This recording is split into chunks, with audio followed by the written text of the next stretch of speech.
Now the latest ITV news in the border region with Pam Royal and Ian Payne.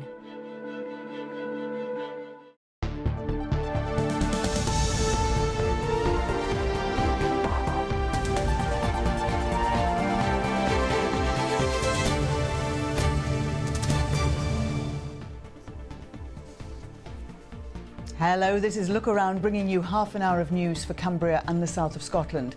On the programme tonight, catching those who play with fire, the police team whose job it is to keep us safe in the run-up to fireworks night.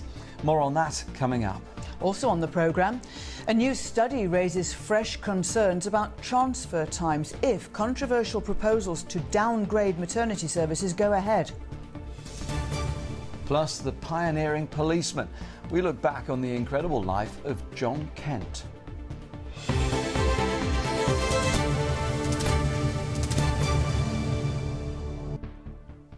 Now, yesterday we asked whether you could guess the connection between two local farmers, the West Indies and Cumbria Police. Well, the answer is they all play a part in the story of the UK's first black policeman who served in Carlisle nearly 200 years ago.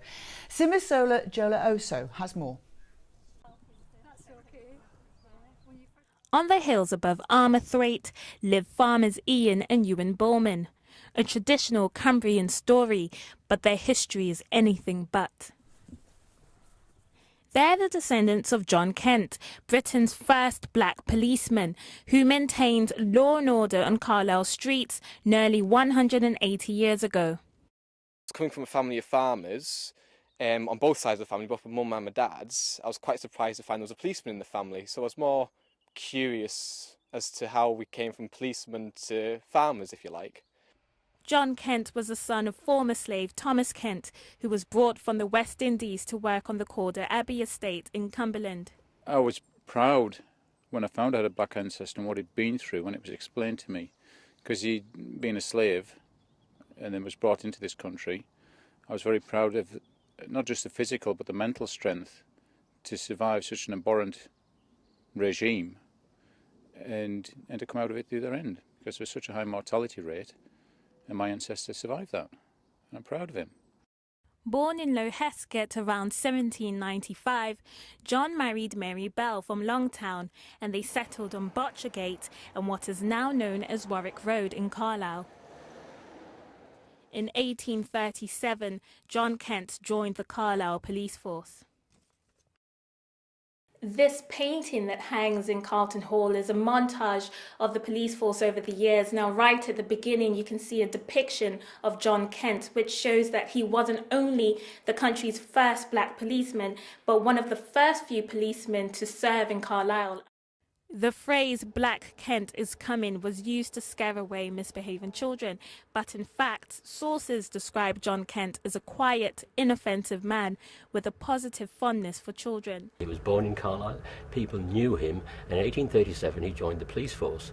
There's an interesting advert in the paper asking for people of good character and people to provide testimonials to that. So Kent got the job, so we know he was a man of good character. But in 1844, he was sacked for being drunk on duty, a common occurrence amongst policemen at the time. This census reveals that after his dismissal, John went on to work for West Coast Railway up until just a few days before his death in 1886 at the age of 91. So familiar was he in Carlisle, it was announced in the local obituary. Today, Cumbria's police force is one of the few in the country whose officers reflect the diversity of the community they serve.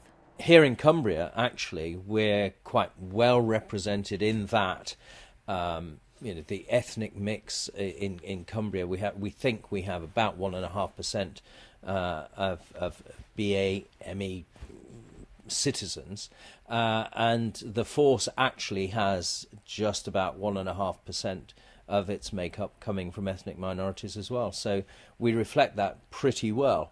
But there's no place for complacency in that, and if someone is up for the job, wants to do it, has got the qualifications and everything that it takes to do it, actually their ethnicity, their sexuality just shouldn't be an issue. being different was not an issue for John Kent.